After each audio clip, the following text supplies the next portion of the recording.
Assalamualaikum warahmatullahi wabarakatuh. Salam sejahtera untuk kita semua. Perkenalkan, saya Sri Marlia SSITM Biomed. Saya adalah salah satu dosen tetap Yayasan Ranah Minang Padang yang penempatannya berada di dosen Prodi D3 Kebidanan Stikes Ranah Minang Padang. Saat ini saya dalam proses mengikuti sertifikasi dosen gelombang 1 yang diselenggarakan oleh Kemendikti Saintek tahun 2025. Video ini saya buat sebagai salah satu pemenuhan dokumen, yaitu penyusunan dokumen pernyataan diri dosen dalam uji kerja Tridharma Perguruan Tinggi atau PDD UKT-PT dalam bidang pengajaran. Sebagai dosen, saya senantiasa melaksanakan Tridharma Perguruan Tinggi, baik bidang pengajaran, penelitian, maupun pengabdian kepada masyarakat. Pada kesempatan kali ini, izinkan saya menjelaskan salah satu mata kuliah yang saya ambil dengan bidang keilmuan saya, yaitu Asuhan Kebidanan Persalinan, dengan kode mata kuliah 5402. Dengan materi partograf. Mata kuliah ini adalah salah satu mata kuliah wajib yang berada di semester 3, yaitu semester ganjil dengan bobot 4 SKS, dengan 2 SKS teori dan 2 SKS praktek. Dengan total 16 pertemuan dalam satu semester, 14 pertemuan tatap muka, 2 pertemuan yaitu UTS dan UAS. Adapun capaian pembelajaran lulusan dari mata kuliah ini adalah yang pertama, KU2 mampu menunjukkan kinerja yang bermutu dan terukur sesuai dengan standar prosedur operasional dalam memberikan asuhan kebidanan. KU3 mampu memecahkan masalah dalam pelayanan asuhan kebidanan sesuai dengan kompetensi, kewenangan yang berbasis bukti ilmiah dan bertanggung jawab atas hasilnya secara mandiri. KU4 mampu menyusun laporan hasil dan proses kerja secara akurat dan sahih, serta mengkomunikasikannya secara efektif kepada pihak lain yang membutuhkan. KU3 mampu melakukan asuhan kebidanan dasar pada persalinan dan bayi baru lahir normal, deteksi dini dan penanganan awal kegawat daruratan, serta rujukan menggunakan manajemen kebidanan sesuai dengan SOP, kode etik profesi, dan tanggap budaya dalam tatanan pelayanan kesehatan. TPLKK6 mampu melakukan dokumentasi asuhan kebidanan menggunakan metode SOAP dengan menerapkan prinsip-prinsip pendokumentasian di tatanan pelayanan kesehatan dan komunitas. KK7 memiliki kemampuan soft skill dalam melaksanakan asuhan kebidanan. P1 menguasai pengetahuan tentang anatomi, fisiologi tubuh manusia, dan biologi reproduksi yang berkaitan dengan siklus reproduksi perempuan sehingga dapat melakukan asuhan kebidanan di pelayanan kesehatan. Adapun materi yang dibahas dalam mata kuliah asuhan kebidanan persalinan yaitu fisiologi persalinan, faktor yang mempengaruhi persalinan, kebutuhan dasar selama persalinan, asuhan pada ibu bersalin kala 1, kala 2, serta melakukan pertolongan persalinan sesuai APN di kala 2, cara mendeteksi adanya komplikasi persalinan kala 2, baik itu amniotomi dan episiotomi, asuhan kebidanan pada ibu bersalin kala 3, cara deteksi komplikasi persalinan kala 3 dan cara mengatasinya, asuhan kebidanan kala 4 persalinan, cara penjahitan lokal, episiotomi atau laserasi dan pemantauan kala 4, pengisian partograf kala 1 sampai kala 4, pendokumentasian asuhan kebidanan persalinan, mengintegrasikan hasil penelitian ke dalam asuhan kebidanan persalinan. Sebelum mengikuti mata kuliah ini, mahasiswa terlebih dahulu diwajibkan telah lulus dan mengikuti mata kuliah seperti KKPK, anatomi fisiologi, dan asuhan kebidanan pada masa kehamilan. Adapun strategi pembelajaran yang saya gunakan adalah dia. Yang pertama, delivery, yaitu penyampaian materi. Untuk teori, saya gunakan seperti metode ceramah, tanya jawab, presentasi, dan untuk praktikum, saya gunakan metode simulasi, demonstrasi, dan tutor teman sebaya. Yang kedua, interaktif, yaitu interaksi dengan mahasiswa seperti student center learning, problem solving, dan discovery learning. Yang ketiga, strategi yang saya gunakan yaitu assessment, yaitu penilaian. Yang saya gunakan menggunakan 3 aspek yang sebelumnya sudah dijelaskan pada awal kontrak perkuliahan saat penjelasan RPS. Penilaian terdiri dari yang pertama kognitif, yaitu nilai diambil dari tugas, ujian tengah semester, dan ujian akhir semester. Penilaian kedua dari psikomotor. Nilai ini diambil dari hasil ujian di laboratorium seperti preklinik dan praktek klinik kebidanan yang berada di TPMB, puskesmas, dan rumah sakit. Dan penilaian yang ketiga yaitu penilaian afektif, yaitu sikap dan absensi. Mata kuliah ini jika lulus dengan nilai B. Hasil evaluasi saya sampaikan kembali ke mahasiswa untuk meningkatkan kualitas pembelajaran. Baik, berikutnya mari kita simak video pembelajaran mata kuliah Asuhan Kebidanan Persalinan dengan topik partograf. Selamat menyaksikan. Assalamualaikum warahmatullahi wabarakatuh.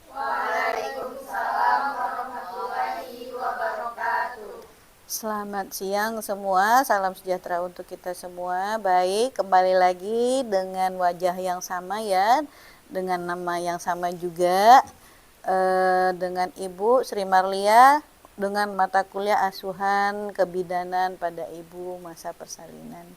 Baik, ketemu lagi ya. Apakah Anda sehat? Sehat, alhamdulillah. Baik, untuk kehadiran apakah ada yang tidak hadir?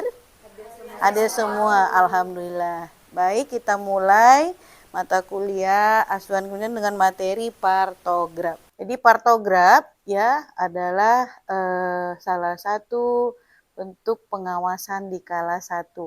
Nah, sesuai dengan materi sebelumnya, tahapan persalinan itu ada 4 ya, ada 4, kala 1, kala berapa? Kala 2, kala 3, dan kala 4. Nah, partograf ini beradanya di tahapan kala 1. Definisi partograf ya. Partograf adalah alat bantu untuk membuat keputusan klinik, memantau, mengevaluasi, dan menata laksana persalinan. Ya, jadi partograf ini alat bantu untuk memantau, ya, membuat keputusan klinik. Jadi tahunya pasien ini nanti bakalan normal atau abnormal itu dari partograf. Nah, jadi di kala 1 yaitu kala pembukaan. Kapan kala pembukaan mulai? Mulai adanya HIS sampai pembukaan lengkap. Ya. Nah, jadi mulai pasien itu sakit pinggang menjalar ke ari-ari ya, dengan waktu minimal 2 kali 10 menit durasi 20 detik itu sudah dikategorikan dia HIS untuk melahirkan ya. Jadi nanti di dalam lembar partograf ya ada di situ garis waspada dan garis bertindak. Dengan selalu menggunakan partograf, bidan dapat mengambil keputusan klinik. Nah, tadi apakah dia sudah lewat garis waspada atau sudah actionnya lagi, bertindak lagi. Nggak nunggu-nunggu lagi. Misalnya tadi pembukaan kala 1 itu sampai maksimalnya 14 jam. Sudah kelebihan 14 jam untuk primi. Nah, kita nggak boleh nunggu lagi, harus ada tindakan lagi. Ya. Nah, catatannya, apabila pasien atau ibu dalam kala 1 fase aktif. Kemarin kita sudah bahas, kala 1 itu ada 2, fase apa? Fase laten dan fase aktif. Nah, fase aktif ini ada 3 bagian lagi yang kita kenal: akselerasi, dilatasi maksimal, dan deselerasi. Nah, itu berlangsungnya 2 jam, 2 jam, 2 jam. Jadi 6 jam untuk fase aktif. Ini nggak ada beda baik primi maupun multi. ya.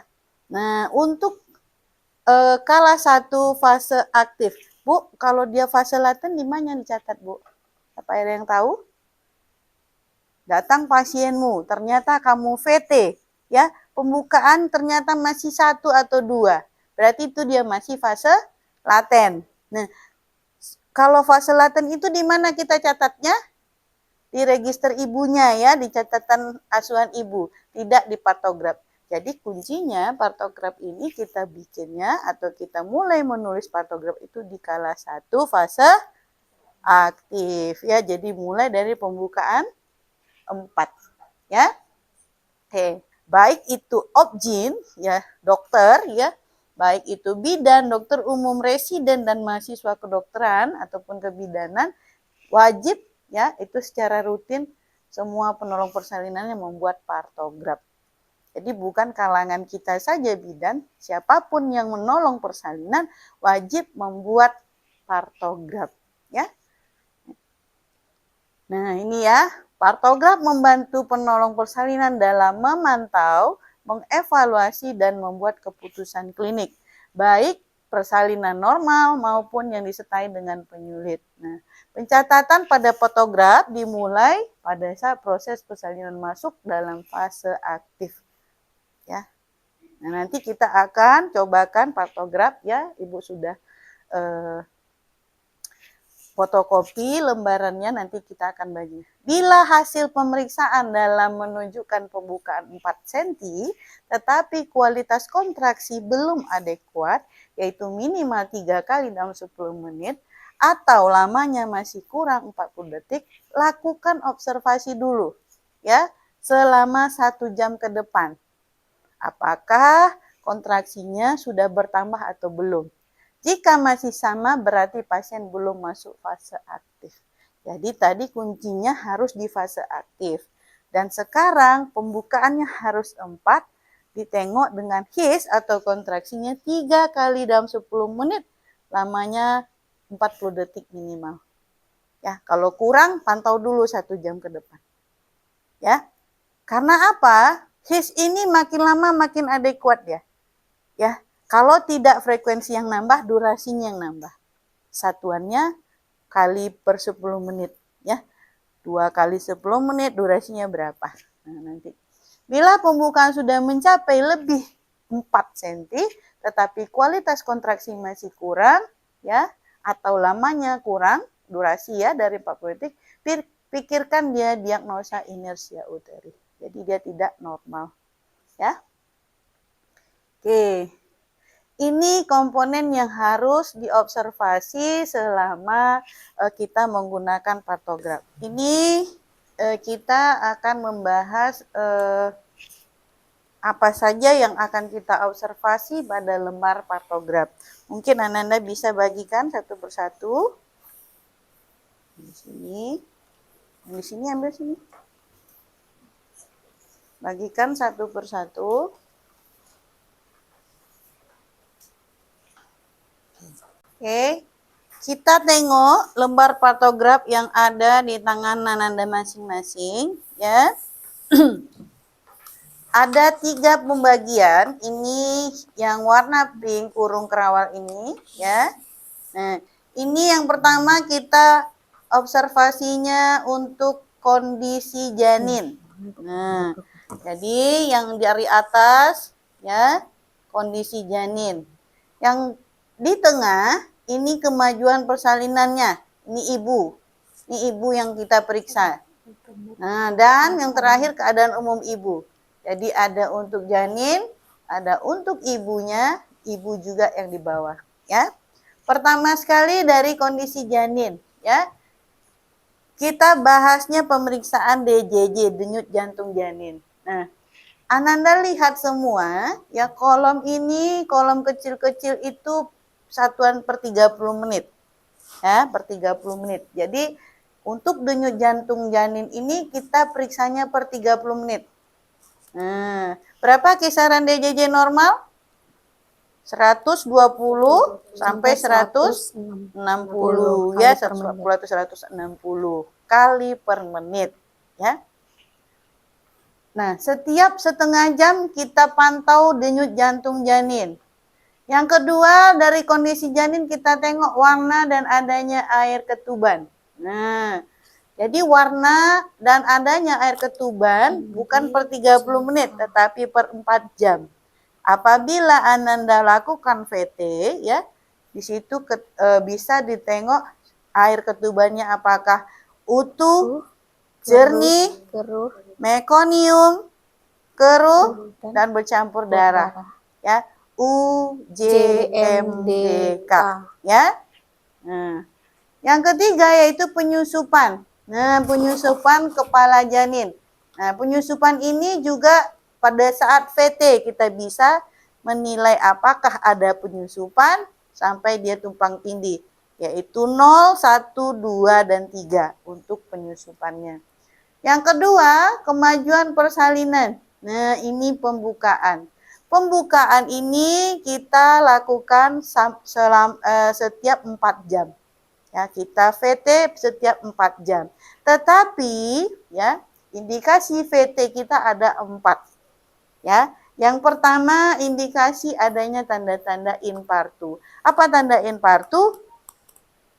Apabila pasienmu datang mengeluh sakit pinggang menjalar ke ari-ari, ya, dan sudah adanya keluar lendir bercampur darah, itu disebut tanda-tanda infartu. Ya, itu indikasi VT yang pertama.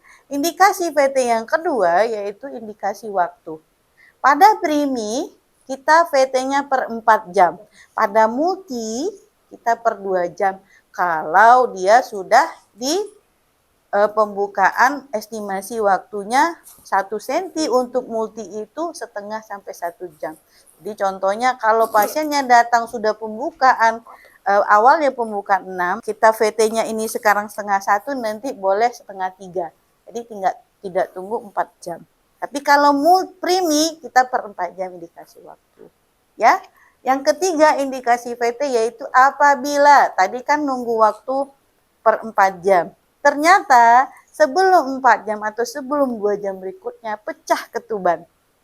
Ya, perjalanan menunggu waktu tersebut ternyata pecah ketuban. Wajib kita VT. Indikasinya pecah ketuban. Yang keempat, tadi waktu belum. Ketuban nggak pecah. Ternyata adanya keinginan ibu meneran kuat. Ya, ibu selalu ingin meneran kuat. Adanya tanda gejala kala 2. Apa itu? Dorongan ingin menerannya kuat, terlihat di anus menekan, ada tekanan di anus, perineum ibu menonjol, dan vulva dan sphincter ania sudah membuka.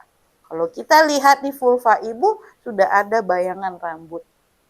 Jadi ibu sudah ada tanda gejala kala 2. Setiap kita melakukan VT, ya, kita observasi pembukaan, penurunan kepalanya juga. Apa yang kita nilai di penurunan kepala? Ya, apakah kepala sudah masuk atau belum? Apakah masih tinggi? Ya, dengan kita mengukurnya dengan bidang HOTS. Namanya HOTS 1, ya. Kalau HOTS 1 itu kepala sejajar pintu atas panggul. Ya, sejajar. Nah, pada saat kamu VT, kepalanya masih sejajar pintu atas panggul. HOTS 2, sejajar HOTS 1 melalui pinggir bawah simpisis. Nah, pas VT ternyata sudah di bawah simpisis. HOTS 3, ya, sejajar HOTS 1 melalui spina ischiadica. Ya, dan HOTS 4, sejajar HOTS 1 sudah di dasar panggul. Ya, di dasar panggul. Nah, ini pakainya ukurannya 0/5, 1/5, 2/5, 3/5, 5/5. Nah, nanti kita aplikasikan dalam praktek. Kontraksi. Nah, kontraksi itu sama dengan DJJ per 30 menit, ya. Jadi kamu kontraksi di sini, ya, untuk bisa kita lihat, ya, di formnya masing-masing, ya. Untuk kontraksi itu ada yang bintik-bintik, ya, ada yang arsir dan ada yang dibolkan. Jadi itu untuk kodenya apabila durasi kurang dari 20 menit, ya, durasinya kurang dari 20 detik, ya, maaf, 20 detik, itu kamu titik-titik di dalam kolomnya. Jadi nanti kita kalau 2 kali 10 atau 3 kali 10 tadi ya, 3 kali 10 durasi 25 misalnya. Nah, berarti 3 kotak ya, di angka 3 dan dititik-titikkan ya. Karena kalau 25 dia diarsir ya, 25 diarsir. Jadi kalau misalnya juga ada diberi obat-obatan, oksitosin drip misalnya ada dipasang infus juga dikasih tanda di sini ya. Garis waspada, garis bertindak, dan lajur pemberian oksitosin. Nah, ini akan, jika grafik dilatasi melewati garis waspada, ini seperti ini ya, melewati garis waspada, ini seperti yang Anda punya di, nah, jadi kalau sudah melewati garis waspada, kita sudah mikir ini arahnya ke patologi. Ya, nah di sini ya kondisi ibu dikasih oksitosin, ya. Nah, kita catat di sini. Oke. Nah, coba Ananda buka kolom partograf. Nah, ya. Ini dikasih contoh. Jadi kalau denyut DJJ itu titik-titik, nanti titik-titiknya yang kita hubungkan seperti grafik. Kalau pembukaan sesuai dengan yang di label sebelah kiri, untuk pembukaan serviks ya, kita menuliskannya tanda silang. Jadi kalau pasienmu datang pembukaan 4, 4-nya disilang. Kalau pembukaan 5, 5-nya di sini, mulainya di sini. Kalau 6, 6-nya mulai di sini. Tidak 6-nya di sini ya. Tidak di sini, salah. Jadi memulainya di garis sini. Penurunan kepala ditandai dengan bulatkan saja. Nih seperti ini penurunan kepala. Nah, untuk air ketuban itu kita bisa tuliskannya UJMDK tadi. Kalau dia masih utuh, kodenya U. Kalau dia jernih, kodenya J. Kalau sudah pecah dia jernih, ataukah sudah bercampur mekonium atau bercampur darah dia.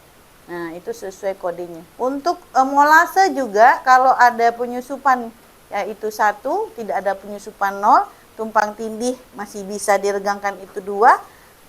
Kalau tumpang tindihnya tidak bisa dipisahkan lagi itu 3.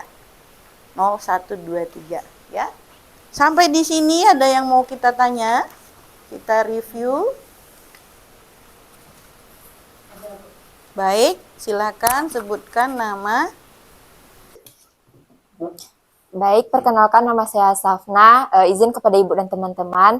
Di sini saya akan bertanya, apa tindakan selanjutnya yang dilakukan ketika pembukaan tersebut tidak normal?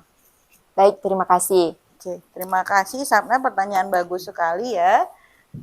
Tadi pembukaannya sudah 4 ya, tetapi hisnya tidak adekuat ya.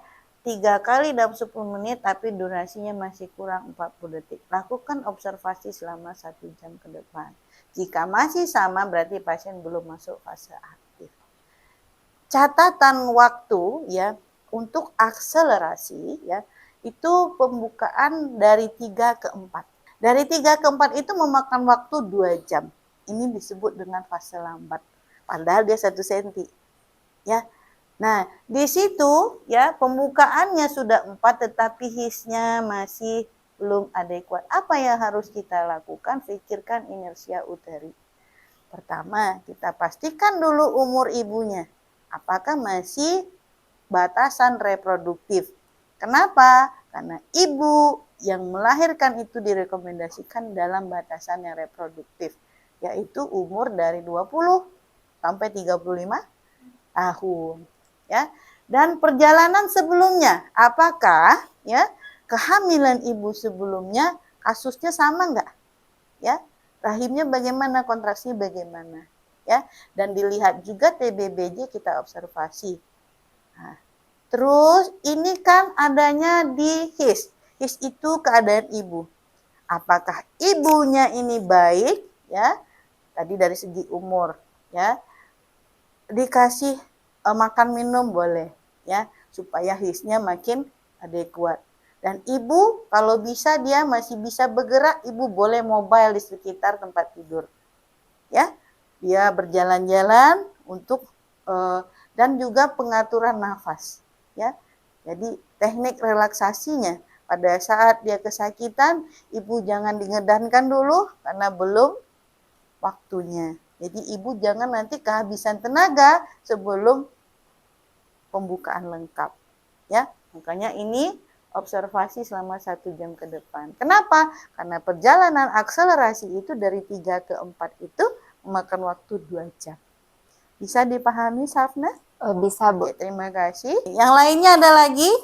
Apa kita mulai untuk membuat partograf? Oke. Partograf ini dibuat menggunakan alat tulisnya pensil dan penghapus ya.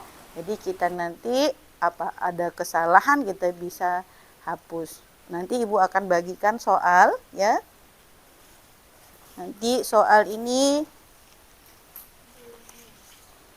buat berdasarkan soalnya ya, isi berdasarkan soalnya.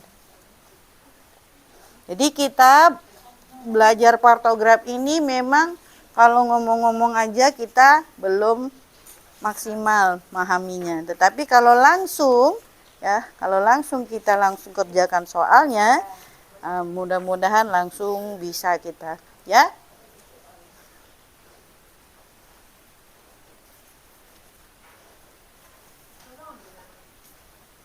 Oke, itu dikerjakan untuk tadi dari nomor register sampai dengan mules dulu. Ya, kita bertahap mengerjakannya.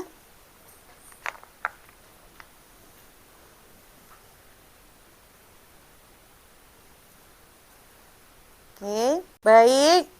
Tadi sudah Ibu bagikan lembar ya partograf dan sudah dikerjakan. Alhamdulillah anak-anak Ibu di sini semuanya sudah pada mengerti. Pertemuan kita berikutnya kita akan bahas lagi mengenai partograf tetapi dengan latihan mandiri ya.